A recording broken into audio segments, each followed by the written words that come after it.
नमस्ते। देखिए, सेविंग करना तो जरूरी है ही, लेकिन सिर्फ सेविंग से काम नहीं बनता।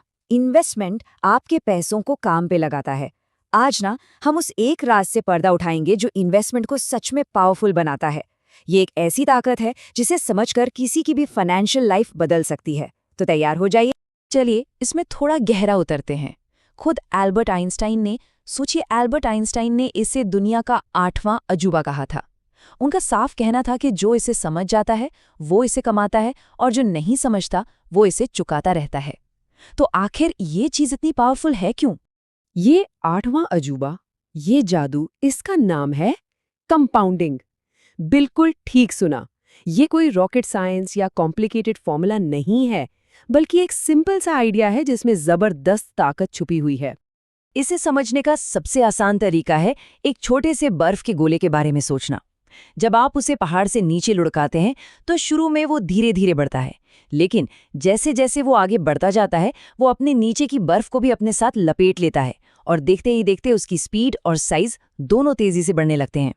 कंपाउंडिंग बिल्कुल बिल्कुल ऐसा ही है। कंपाउंडिंग को ठीक से समझने के लिए पहले ना इसके छोटे भाई यानी सिंपल इंटरेस्ट को जानते हैं। मान लीजिए आपने 100 रुपए कहीं रखे और आपको 10% ब्याज मिलना है।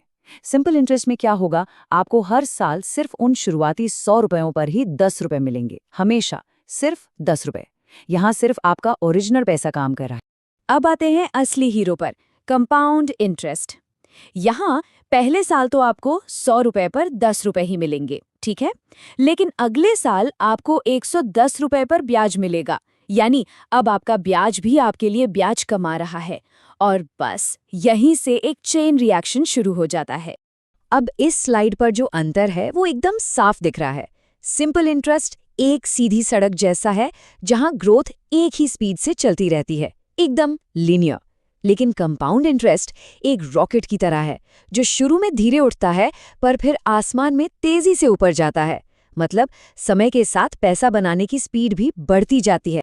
चलिए अब इस थ्योरी को साइड में रखते हैं और एक रियल लाइफ बिल्कुल देसी एग्जाम्पल से देखते हैं कि ये असल में काम कैसे करता है। थ्योरी सुनने में हमेशा अच्छी लगती है, पर जब तक नंबर्स सामने ना दिखे ना, असली एहसास नहीं होता। ये है प्रिया। उन्होंने 25 साल की उम्र में एक छोटा सा लेकिन बहुत इम्पोर्टेंट कदम उठाया। हर महीने सिर्फ 2000 रुपए इन्वेस्ट करने का फैसला किया। एक ऐसी रकम जो बहुत लोगों के लिए आसानी से मैनेज की जा सकती है। तो 10 साल गुजर गए। अब 35 की उम्र में प्रिया के पास लगभग 4.6 लाख रुपए हैं। अब ये ठीक ठाक लगता है, पर कोई जादू जैसा तो नहीं लग रहा है ना? और यहीं पर ज्यादातर लोग पेशेंस खो देते हैं। उन्हें लगता है कि इसमें कुछ खास नहीं हो रहा। लेकिन प्रिया ने हिम्मत नहीं हारी।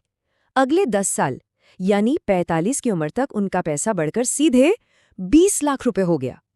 अब देखिए, पहले 10 साल में सिर्फ 4.6 लाख बने, लेकिन अगले 10 साल में 15 लाख से ज्यादा जुड़ गए। अब ग्रोथ ने स्पीड पकड़ ली है। और अब असली जादू के लिए तैयार हो जाइए। अगले 10 साल में यानी 55 की उम्र तक प्रिया का इन्वेस्टमेंट बढ़कर 70 लाख रुपए हो गया। सोचिए, आखिरी 10 साल में 50 लाख रुपए जुड़ गए। यही है कंपाउंडिंग का वाव मोमेंट। और ये स्लाइड तो सब कुछ बिल्कुल साफ कर देते हैं। 30 सालों में प्रिया ने अपनी जेब से कुल 7.5 लाख रुपए डाले, बस। लेकिन उन्हें मिले कितने? 70 लाख। मतलब 62.8 लाख रुपए उनके पैसों ने उनके लिए कमाए, उनकी अपनी बचत से लगभग 9 गुना ज्यादा। तो प्रिया की इस कमाल की कहानी का असली हीरो कौन था? उनके 2000 रुपए महीने? नहीं, असली हीरो था वो 30 साल का समय, वो वक्त जो उन्होंने अपने इन्वेस्टमेंट को बढ़ने के लिए दिया। इन्वेस्टमेंट में सबसे कीमती चीज पैसा नहीं, वक्त होता है। इस बात को ना और अच्छे से समझने के लिए चलिए राहुल से मिलते हैं। राहुल भी समझदार हैं, वो भी हर महीने 2000 रुपए इन्वेस्ट करते हैं। फर्क सिर्फ इतना है कि उन्होंने प्रिया से 10 साल देर से यानी 35 की उम्र में शुरुआत की। अब इस टेबल को बहुत ध्यान से देखिए। राहुल ने सिर्फ 10 साल की देरी की।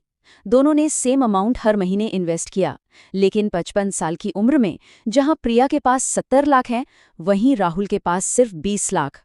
सिर्फ 10 साल की देरी का अंजाम, 50 लाख रुपए का फर्क। ये है देरी करने की असली कीमत। तो सबसे जरूरी सीख यही है, इन्वेस्टमेंट की दुनिया में समय ही आपका सबसे अच्छा दोस्त है। थोड़े पैसों से जल्दी शुरुआत करना ज्यादा पैसों से देर से शुरुआत करने से कहीं कहीं ज्यादा बेहतर है।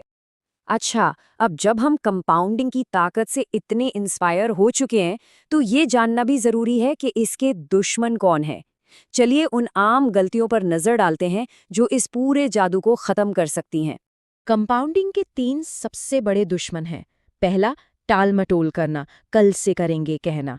हमने अभी राहुल के एग्जाम्पल में देखा इसकी क्या कीमत चुकानी पड़ती है। दूसरा, बेसब्री, शुरुआत में स्लो ग्रोथ देखकर घबरा जाना और पैसा निकाल लेना।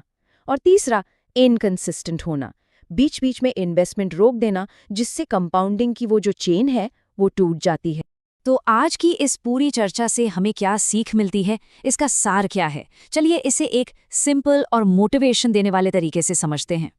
एक बात हमेशा याद रखिए, कंपाउंडिंग कोई लॉटरी टिकट नहीं है जो रातों रात अमीर बना दे।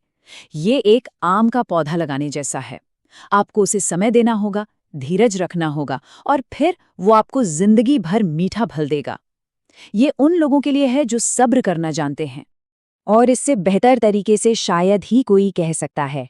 अक्सर लोगों को लगता है कि उन्होंने काफ़ी देरी कर दी, लेकिन असलियत यह है कि शुरुआत करने के लिए आज से बेहतर दिन और कोई नहीं हो सकता। कंपाउंडिंग तो ठीक है, पैसा बढ़ रहा है, लेकिन सोचिए क्या हो अगर उन बढ़ते हुए पैसों की खरीदने की ताकत ही समय के साथ कम हो रही हो? ये एक बहुत अहम सवाल है। और इसी सवाल का जवाब हम ढूंढेंगे अपने अगले विश्लेषण में, जहां हम बात करेंगे महंगाई यानी इन्फ्लेशन के बारे में और समझेंगे कि ये हमारे पैसों पर छुपके से कैसे असर डालती है। तो जुड़े रहिए।